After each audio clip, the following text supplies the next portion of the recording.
높은 꿈을 안고 2020년을 시작한 지가 석 달이 지났습니다.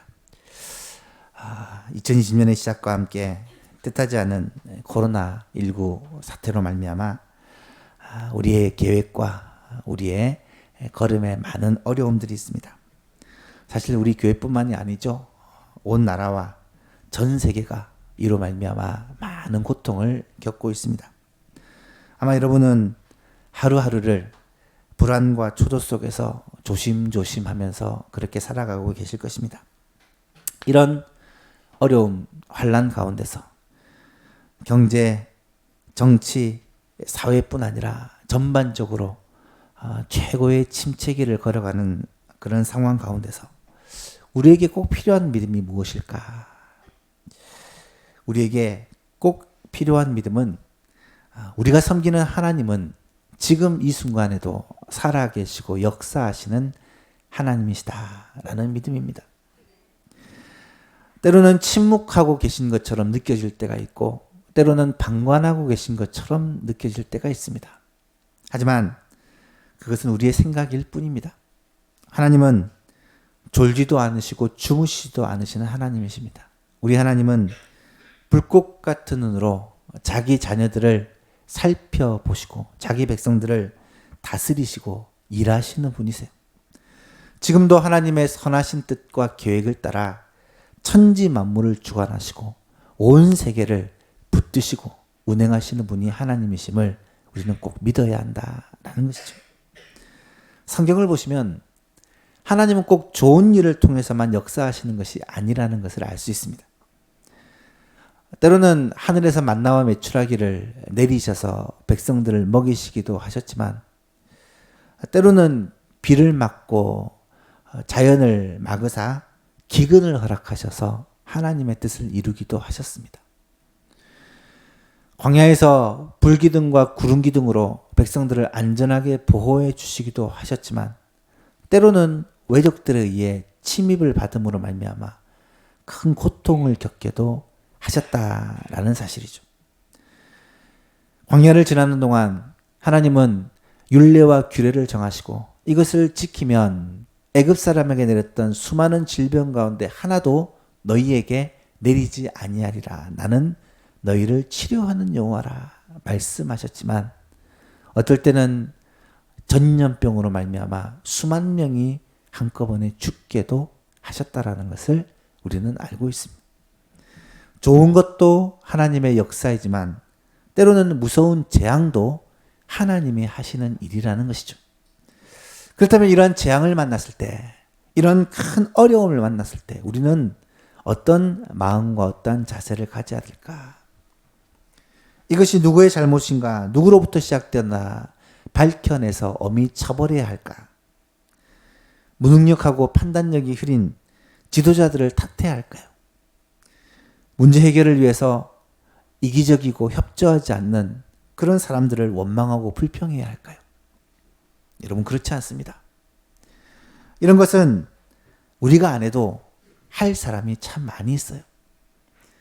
우리가 적어도 그리스도인이라면 천지 만물의 주인 되신 하나님을 믿고 섬기는 사람들이라면 이런 상황 속에 하나님께서 행하시는 일이 하나님의 선하신 뜻이 무엇인지를 묻고 하나님 앞에 나아가 기도해야 된다는 거예요. 하나님 앞에서 자신을 살피고 겸비해야 한다라는 사실입니다. 나 자신의 마음과 나 자신의 삶을 점검하고 나의 부정직과 나의 불순종을 하나님 앞에 회개하는 자가 되어야 한다는 거예요. 더 나아가서 한국교회와 이 나라 이민족 전 세계에 고통받는 사람들을 위하여 대신 하나님 앞에 회개하며 중보하는 그 주님의 마음을 가질 수가 있어야 한다는 것입니다. 더욱 중요한 것이 있습니다. 이런 재앙의 때는요, 먼저 나 자신의 신앙을 점검해 보아야 합니다.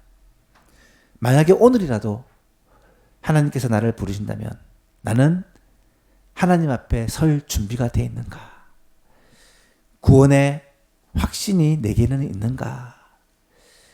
사랑하는 우리의 가족들에게는 이런 구원의 확신이 있는가를 점검해 보아야 한다는 거예요. 이럴 때 우리는 우리의 신앙 고백을 점검해 보아야 합니다. 내가 믿고 의지하는 분이 과연 어떤 분이신가? 예수님이 어떤 분이시고 나에게 누구신가? 라는 고백을 우리는 점검해 보아야 합니다. 왜냐하면 이것은 생명이 달린 문제이기 때문입니다.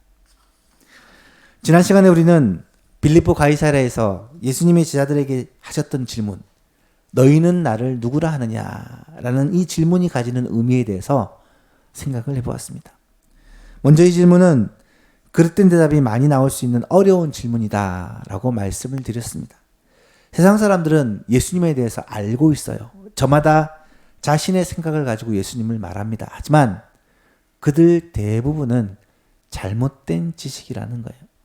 심지어 교회 안에 있으면서 예수를 믿는다고 하는 사람 중에서도 예수님에 대해서 오해하고 잘못 알고 있는 사람들이 많이 있다는 거예요.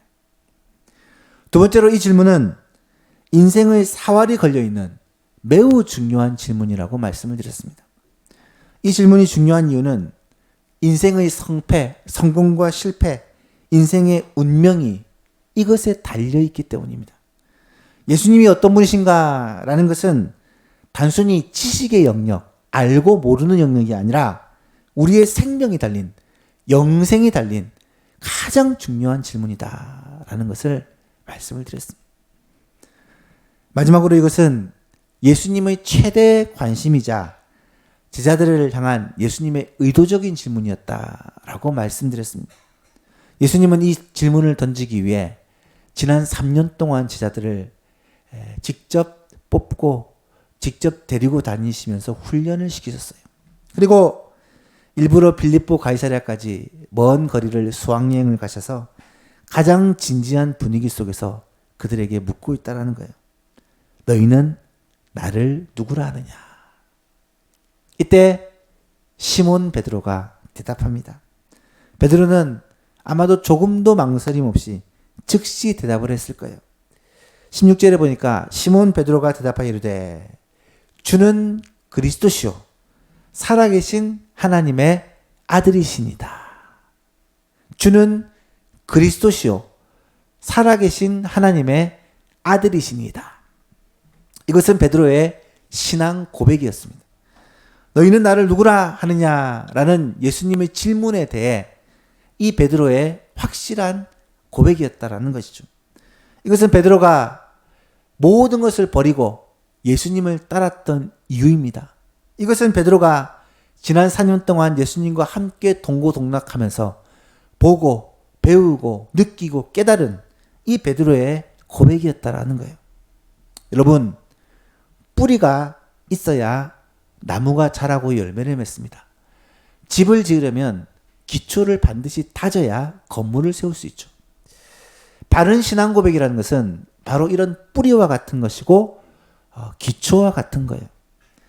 참된 신앙은 반드시 바른 신앙 고백 위에 세워집니다.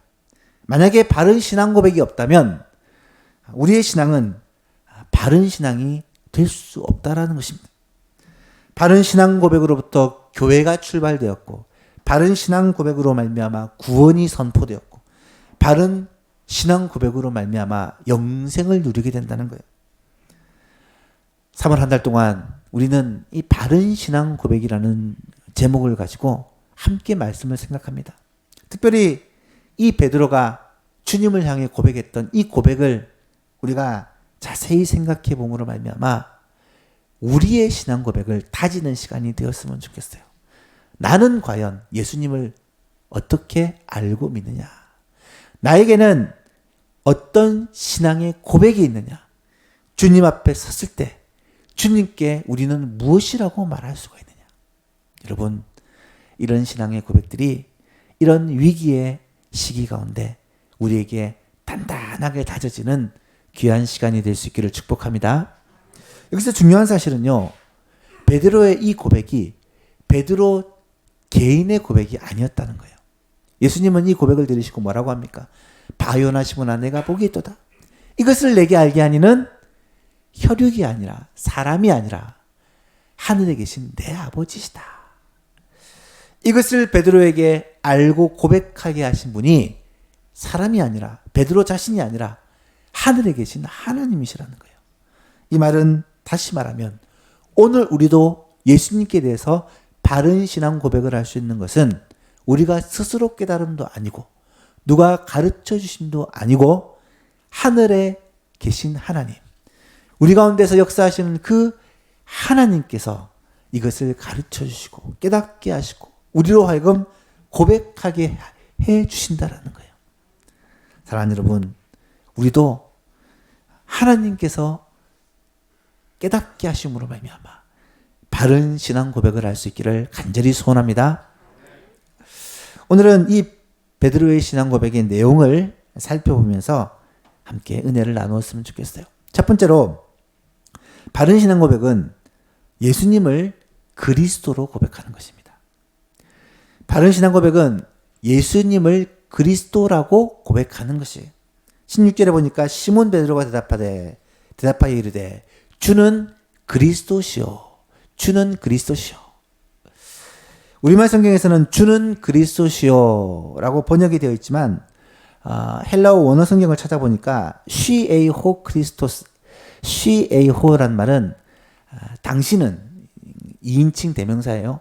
당신은 그리스도시요. 호라는 정관사가 붙어서 그 그리스도시요라는 말이에요. 지금 베드로는 이것을 묻는 예수님을 향해서 당신은 바로 그 그리스도십니다 라고 대답하고 있다는 거예요. 그리스도라는 말은 구약 성경에 나타나는 이 메시아라는 단어를 번역한 거예요. 히브리어를 메시아를 헬라어로 번역하면 그리스도라고 번역을 했어요. 여러분, 지금 베드로가 고백하는 내용은 뭐냐면 당신이 바로 그 메시아입니다. 구약 성경에서 조상들과 선지자들이 예언했던 그 메시아, 바로 이스라엘 백성들이 그렇게 갈망하고 기대하고 기다리던 그 메시아가 바로 당신입니다 라는 고백이 주는 그리스도시오라는 고백입니다. 그런데 이 주는 그리스도시오라는 고백은 적어도 두 가지 의미를 내포하고 있어요. 첫 번째는 예수님을 주로 믿는다는 고백입니다. 예수님을 주로 믿는다는 고백이에요. 주라는 말은 종이 주인을 가리킬 때 혹은 백성들이 왕을 가리킬 때 쓰는 표현입니다. 그런데 성경에서는 주로 이 주라는 단어를 하나님을 향해 사용해요. 신약 성경에서는 특히 예수님을 향해 사용합니다. 예수님을 주라고 그렇게 부른 내용이 신약 성경에만 700번 이상, 정확히 얘기하면 747번이나 나타나고 있어요. 그리스도다라는 이 말 안에는 예수님을 주로 고백한다는 말이 포함되어 있어요. 그래서 당신은 그 그리스도십니다라는 이 말을 한국어로 번역하면서 주는 그리스도시오라고 번역을 했던 것 같아요. 여러분, 예수님은 그리스도시다. 이 말은 예수님은 나의 주인이시다라는 말이에요. 사도행전 2장에 보면 베드로가 성령 충만을 받고 이스라엘 백성들에게 설교를 하면서 이렇게 얘기를 해요. 그런즉 이스라엘 온 집은 확실히 알지니 너희가 십자가에 못 박은 이 예수를 하나님이 주와 그리스도가 되게 하셨느니라 하니라.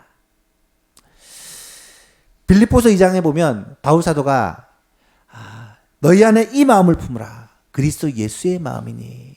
예수님의 그 겸손의 마음을 설명하면서 뭐라고 말하냐면 이름으로 하나님이 그를 지극히 높여 모든 이름 위에 뛰어난 이름을 주사 하늘에 있는 자들과 땅에 있는 자들과 땅 안에 있는 자들로 모든 무릎을 예수의 이름에 꿇게 하시고 모든 입으로 예수 그리스도를 주라 시인하여 하나님 아버지께 영광을 돌리게 하셨느니라.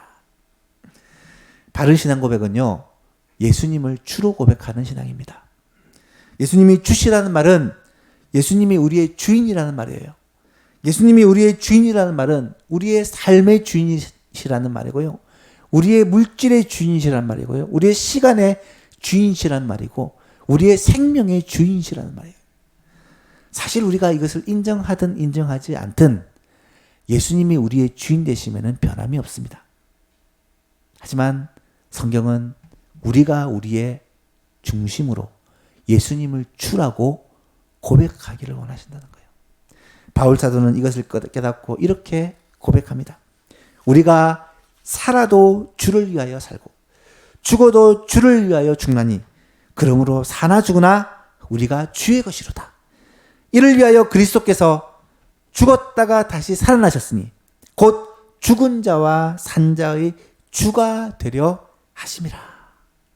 사랑하는 성도 여러분, 이 세상의 주인이 누구신지를 아는 것은요, 진짜 복된 자입니다. 세상 만물을 다스리시는 진짜 왕이 누구신지를 아는 자는 진정한 지혜자입니다. 이것을 모르면 항상 불안하고 항상 두려울 수밖에 없습니다. 생각해 보세요. 얼핏 보면 이 세상은 힘 있는 사람들이, 간교한 사람들이, 악한 사람들이 득세를 하고 힘을 가지고 자기의 뜻대로 그렇게 다스리는 것처럼 보입니다. 하지만 그렇지 않아요. 이 세상을 다스리시는 이 세상의 왕, 모든 사람들의 통치자와 모든 사람들의 주관자는 바로 우리 주님이시라는 거예요. 여러분, 이것을 믿는 것이 우리의 신앙의 고백입니다. 요즘같이 불안한 시기에, 요즘처럼 근심 걱정이 많은 시기에 예수님을 주로 믿고 살아간다는 것이요, 얼마나 우리에게 복된지 몰라요. 예수님을 주로 고백하고 살아가는 사람은 흔들리지 않습니다. 낙심하지 않습니다. 주의 다스림을 받고 살아가는 주의 백성들은 어떤 환경과 상황 속에서도 주의 인도하심과 보호하심 속에 살아가기 때문에 그의 마음에 평강이 있고 기쁨이 있어요. 단순히 이 세상에서뿐만 아니라 영생까지 보장받은 우리들이기 때문이죠. 사랑하는 예수님 여러분, 예수님을 주로 모시고 살아갈 수 있기를 축복합니다. 예수님을 나의 주인이라고, 내 삶의 주인이라고 고백할 수 있기를 바랍니다.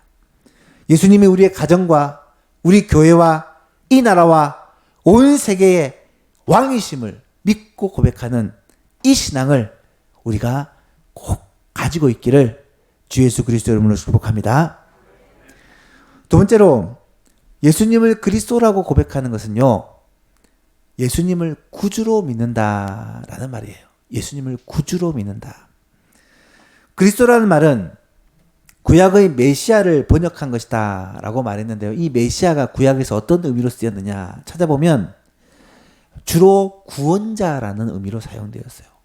메시아라는 말은 죄로 말미암아 불행과 저주와 사망에 빠지게 된 우리 인간을 하나님께서 구원하실 구원자로 메시아를 보내시겠다 약속을 하고 계시는 거예요. 여러분, 그래서 이스라엘 백성들은 메시아가 올 것을 그렇게 고대하고 기다리고 있었어요. 안드레가 처음 예수님을 만나고 예수님에 대해 자기 형제 베드로에게 뭐라고 말하는 줄 아세요? 요한복음 1장 40절 이하를 보니까 요한의 말을 듣고, 세례 요한이에요. 예수를 따르는 두 사람 중 하나는 시몬 베드로의 형제 안드레라. 그가 먼저 자기 형제 시몬을 찾아 말하되 우리가 메시아를 만났다 하고, 메시아는 번역하면 그리스도라. 여러분, 안드레는 원래 세례 요한의 제자였는데 세례 요한이 예수님을 소개시켜주자 이 안드레는 예수님을 따르는 예수님의 제자가 됩니다. 그리고 자기 형제 베드로에게 찾아가 내가 메시아를 만났다, 그리스도를 만났다 라고 형제 베드로에게 소개하고 있다는 거예요. 사도 요한은 성경을 기록한 이유가 바로 예수가 그리스도이심, 예수가 구세주가 되심을 믿게 하기 위함이다 라고 말하고 있어요. 사도행전 20장 31절 말씀 이렇게 얘기를 합니다. 오직 이것을 기록함은 너희로 예수께서 하나님의 아들 그리스도이심을 믿게 하려 하며 또 너희로 믿고 그 이름을 힘입어 생명을 얻게, 영생을 얻게 하려 함이니라. 여러분, 오직 예수님만이 죄로 인해 멸망 받을 수밖에 없는 우리의 인생을 향한 하나님이 정하신 유일한 구원의 길이요, 유일한 구원자이심을 알고 믿는 이것이 가장 복된 지식이요, 가장 신령한 지식이요, 가장 고상한 지식이라는 거예요. 성경을 기록한 목적이, 성경을 우리에게 주신 이유가 바로 이 말씀을 통해 예수가 그리스도시다, 예수가 구주시다라는 것을 깨닫게 하기 위함이요, 그것을 믿음으로 말미암아 우리가 구원을 받게 하기 위함이다 라는 말이죠. 그래서 초대교회 성도들이 목숨을 걸고 그렇게 지켰던 신앙이 무엇입니까? 예수는 그리스도시다. 익토스, 예수는 그리스도시다. 사도들이 입을 벌려 복음을 전할 때마다 외쳤던 그 메시지가 무엇입니까? 예수는 그리스도시다. 주는 그리스도시다. 지금도 이 강단에서 설교 시간마다 외치는 이 메시지의 핵심이 무엇입니까? 바로 예수님이 그리스도시다, 주님이 그리스도시다 라는 이 메시지라는 것입니다. 예수님은 우리 인생의 근본적인 문제를 해결해 주기 위해 구주로 이 땅에 오신 분이세요. 예수님은 죄의 저주와 사탄의 속임수로부터 우리를 건져내시고 자유를 주시기 위해 이 땅에 오신 하나님이십니다. 예수님은 우리에게 진정한 자유와 평강을 주시는 분이세요. 예수님은 사탄을 이기신 왕이요, 죄와 죽음을 정복하신 주가 되어주신 분이세요. 이것을 믿고 고백하는 것이 바로 주는 그리스도시다 라는 이 고백이라는 사실입니다. 사랑하는 예수망령 여러분, 구원은 오직 주 예수 그리스도를 믿고 그 이름을 부를 때 얻을 수 있는 거예요. 구원은 결코 내 힘과 내 노력으로 만들어내는 것이 아닙니다. 구원은 나에게 얼마나 많은 큰 믿음이 있고 얼마나 열심히 있느냐에 따라 결정되는 것이 아니라 내가 누구를 의지하고 누구를 믿느냐에 따라 결정이 되는 거예요. 왜 그래요? 예수님만이 유일한 구주신데 하나님이 정하신 그 유일한 구주이신 예수님을 믿지 않고 다른 방법으로 구원을 얻으려고 아무리 노력해봤자 헛된 노력일 뿐이요, 구원과는 상관없게 되는 것이라는 말이죠. 사랑하는 성도 여러분, 내가 얼마나 잘 믿느냐, 이것보다 훨씬 중요한 것이 내가 누구를 믿느냐는 거예요. 누구를 나의 주로, 나의 구주로 고백하느냐는 거예요. 사랑하는 성도 여러분, 예수님을 우리의 구주로 고백할 수 있기를 축복합니다. 예수님을 우리의 주로 고백할 수 있기를 축복합니다. 그래서 주 예수 그리스도를 믿음으로 말미암아 구원을 받는, 이것은 너무나도 확실한 구원의 확신으로 다가올 수밖에 없는, 우리 주 예수 그리스도를 믿음으로 말미암아 이 구원과 영생을 누리며 살아가는 예수만 가족 될 수 있기를 주님의 이름으로 축복합니다. 이것이 예수님이 그리스도시다라는 고백이에요. 두 번째로, 바른 신앙 고백은 예수님을 하나님의 아들로 고백하는 것입니다. 하나님의 아들. 16절에 보니까 시몬 베드로가 대답하여 이르되 주는 그리스도시요 살아계신 하나님의 아들이시니다 라고 고백하네요. 예수님은 살아계신 하나님의 아들이십니다. 하나님의 아들이다 라는 말은 이 당시 문화에서는 하나님과 동등한 분이다 라는 의미예요. 아들이라는 것은 아버지와 동등한 그런 권세와 위치를 차지하는 사람입니다. 하나님과 동등한 분이다 라는 말은 다시 말하면 예수님은 곧 하나님이시다 라는 의미예요. 그래서 유대 종교 지도자들이 예수님이 아버지와 나는 하나이다 라고 말하니까 그렇게 광분하면서 신성모독이다 라고 돌을 들어 치려고 하잖아요. 성경은 예수님을 하나님이시라고 말하는데 전혀 주저하지 않습니다. 요한복음 1장 1절에 보니까 요한복음 시작하면서 태초에 말씀이 계시니라. 이 말씀이 하나님과 함께 계셨으니 이 말씀은 곧 하나님이시라. 로고스라고 표현된 이분은 예수님을 말하는데 예수님이 곧 하나님이시다라고 선포하고 요한복음을 시작해요. 로마서 9장에서 바울은 조상들도 그들의 것이요 육신으로 하면 그리스도가 그들에게서 유대인에게서 나셨으니 그는 예수님은 만물 위에 계셔서 세세의 찬양을 받으실 하나님이시니라. 아멘. 그렇게 고백하고 있어요. 예수님은 만물 위에 계셔서 세세토록 찬양과 영광을 받으시기에 합당하신 하나님이시라는 거예요. 사랑하는 여러분, 예수님은 살아계신 하나님의 아들이십니다. 하나님이 살아계시다라는 말은 하나님이 지금도 살아계시고 역사하신다는 말이에요. 죽은 하나님이 아니요 관념 속의 하나님이 아니라는 말입니다. 어제나 오늘이나 영원토록 살아계시고 지금도 역사하고 계시는 그 하나님이 바로 예수님이라는 사실이에요. 예수님이 하나님이라는 사실을 믿으면요 성경 전체가 믿어집니다. 여러분 성경을 읽다 보면 이해하기 힘든 초자연적인 현상들이 많잖아요. 비과학적인 이야기들이 많잖아요. 물이 포도주가 되어집니다. 물 위를 걸으세요. 바다와 파도를 말 한마디로 잠잠케 하십니다. 오병이어로 5,000명을 먹여요. 병든 자와 귀신 들린 자와 심지어 죽은 자들이 살아납니다. 결혼하지 않았는데 처녀가 잉태하여 아들을 낳아요. 어떻게 이런 일이 일어날 수 있어요? 과학적으로는 불가능하잖아요. 그런데 예수님이 하나님이시라면 이 모든 것이 가능합니다. 천지의 창조주요 주관자 되신 하나님이시라면 이 모든 의문이 자연스럽게 풀려진다는 거예요. 예수님이 하나님이라는 사실은 또한 예수님만이 구원자가 되시는 이유라고 말할 수 있어요. 요즘 한창 이슈가 되고 있는 한 사람이 있습니다. 이만희라고 하는 사람인데요. 그가 입었던 옷도 이슈가 되고요. 그가 찾던 시계도 이슈가 되고 있어요. 왜 그렇습니까? 그가 자신을 구원자라고 말하고 다니기 때문에. 여러분, 이만희가 하나님입니까?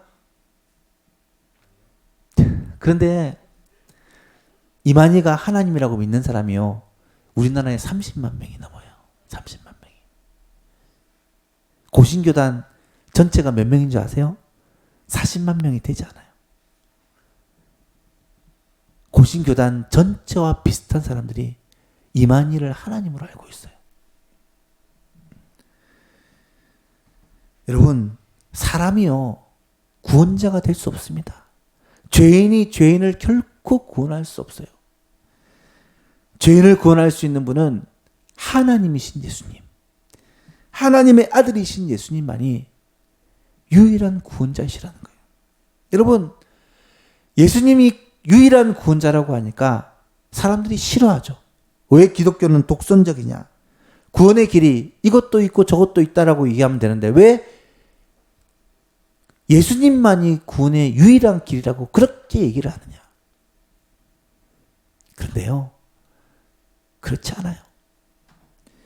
사람은 그 어떤 사람도 결코 구원자가 될 수 없습니다. 왜 그리스도만 유일한 구원자라고 말할 수 있습니까? 예수 그리스도는 만군의 여호와 하나님, 온 천지의 창조주이자 운행자이신 하나님이 정하신 유일한 구원의 길, 유일한 구원의 방법이기 때문이에요. 예수님이 하나님이라는 고백은요, 예수님만이 유일한 구원의 길이라는 고백과 같은 고백입니다. 바울은 사도행전 4장에서 이렇게 거침없이 얘기를 합니다. 다른 이로서는 구원을 받을 수 없나니 천하 사람 중에 구원을 받을 만한 다른 이름을 우리에게 주신 일이 없음이라. 천하 사람 중에 그 누구도 구원의 길이 될 수 없다라는 말이에요.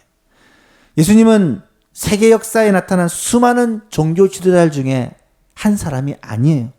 예수님은 힌두교에서 말하는 3억 3천만 신들 중에 하나가 아닙니다. 예수님은 쿰란이 인정하는 40명의 선지자 중에 한 명이 아니에요. 예수님은 세계 4대 성인 중에 한 명이 아니에요. 예수님은 바로 살아계신 하나님의 아들이십니다. 예수님은 바로 전능하신 하나님이세요. 예수님은 하나님께서 정하신 유일한 구원의 방법이요 구원의 길이라는 거예요. 예수님은 우리가 하나님께로 갈 수 있는 바로 그 길이요 진리요 생명이라는 사실입니다. 이 세계 역사상, 아니 온 우주 역사상 하나님과 사람 사이에 중보가 되실 수 있는 분은, 그런 자격을 갖춘 분은 성육신하시고 십자가에 달려 죽으시고 부활하시고 승천하신 예수님 한 분밖에 없다는 이 사실을 꼭 믿으시기를 바랍니다. 우리는 그 예수님을 믿음으로 말미암아 구원을 얻는 거예요. 이것이 바로 베드로가 주는 그리스도시요 살아계신 하나님의 아들이십니다 라고 고백한 그 고백이라는 것입니다. 사랑하는 여러분, 주는 그리스도시요 살아계신 하나님의 아들이십니다. 이 고백이 바로 이 자리에 앉아 계신 저와 여러분의 고백이 될 수 있기를 주님의 이름으로 축복합니다. 말씀을 맺습니다. 베드로의 신앙 고백은 매우 단순하고 분명한 것입니다. 주는 그리스도시요 살아계신 하나님의 아들이십니다. 단순하지만 결코 부족한 고백이 아니에요. 이 고백은 하나님으로부터 온 고백으로 바로 우리의 고백이 되어야 합니다.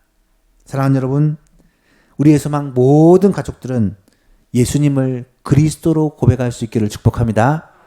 예수님이 나의 주가 되신다. 예수님이 나의 구주가 되신다. 예수님이 나의 주가 되신다. 예수님 나의 구주가 되신다.